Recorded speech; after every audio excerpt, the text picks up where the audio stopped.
ஒரு 5 வருஷத்துக்கு முன்னாடி இந்த சென்னை எனக்கு சுத்தமா பிடிக்காதுங்க. இங்க வந்தா சம்பாதிக்கவே முடியாது அப்படின்ற ஒரு எண்ணத்தில் தான் இருந்தேன்.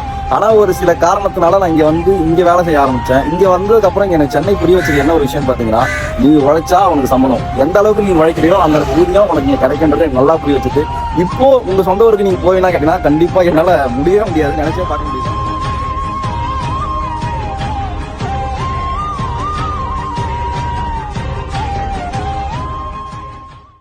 எல்லாரும் எப்படி உங்க ஃபேமிலிக்காக நீங்க ஹார்ட் ஒர்க் பண்றீங்களோ அதே மாதிரி தாங்க என் ஃபேமிலிக்காக, என் குழந்தைக்காக நானும் ஹார்ட் ஒர்க் பண்ணிட்டு இருக்கேன். எல்லாரும் கேட்கலாம், நீ என்னடா ஹார்ட் ஒர்க் பண்ற, நீ நைட்ல மட்டும் தானே ஆட்டோ ஓட்டுற, அப்புறம் என்ன நீ ராஜா மட்டும் தானே இருக்க அப்படின்னு நினைக்கிறீங்க. இல்ல, நான் பகல்ல கார் ஓட்டிட்டு இருக்கேன், நைட்ல ஆட்டோ ஓட்டிட்டு இருக்கேன். இதுல தூக்கம் பார்த்தீங்கன்னா கம்மி தான். என்னன்னு பார்த்தீங்கன்னா, நாளைக்கு படுற கஷ்டத்தை நான் முன்னாடியே கஷ்டப்பட்டு பின்னாடி சந்தோஷமா இருக்கலாம்னு பாக்குறேன். இப்போ எல்லாருக்கும் இருக்க மாதிரி தாங்க எனக்கு கடன் இருக்கு. அந்த ஒரு ரீசனுக்காக தான் நான் இன்னும் இங்கே கஷ்டப்பட்டு இருக்கேன். என் ஃபேமிலி எல்லாம், என் குழந்தை, ஒய்ஃப் எல்லாம் ஊரில் இருக்காங்க.